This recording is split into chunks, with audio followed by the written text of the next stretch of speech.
Mga boss, kumusta? Ako si JC at ito naman ang kaibigan kong si Lulu. Ako si Lolo. Handa na ba kayo sa mga baon kong bagong kaalaman sa K-12?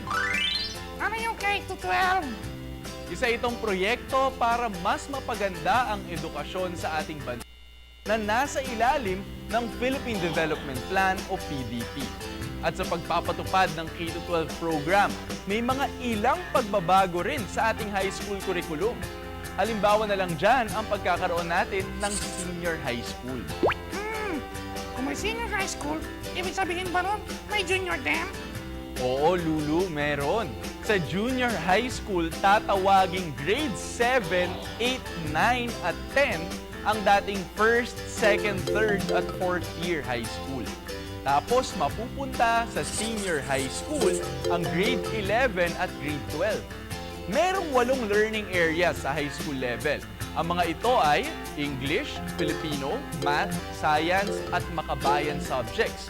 Tulad ng araling panlipunan, edukasyon sa pagpapakatao na mas kilala natin sa values education, music, arts, PE at health o MAPE, at technology and livelihood education o TLE.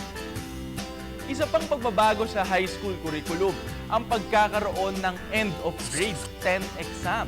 Dati kasi National Achievement Test o NAT ang kinukuha ng mga second year high school students. Laman ang kanilang academic performance. Academic performance? Oo, Lulu. Yun ang lawak ng kaalaman na natututunan ng mag-aaral sa paaralan. Halimbawa, dapat bago ka magtapos ng junior high school, alam mo na kung paano sukatin ang tatsulok o parisukat o bilog dahil napag-aralan mo na ito sa geometry. Sa pamamagitan ng end of grade 10 exam, malalaman ng guro kung taglay ba na mag-aaral ang sapat na husay at kaalaman upang tumuntong sa higher school level. Magiging entrance exam para sa senior high school ang end of grade 10 exam at magiging entrance exam naman para sa kolehiyo ang end of grade 12 exam. Bakit ang dami exam? Kasi Lulu, makakatulong ang mga exam na ito na masigurong sapat at mataas ang kalidad ng edukasyon na makukuha ng mga kabataan. Dahil ang magandang edukasyon, susi sa mas matalinong henerasyon. At para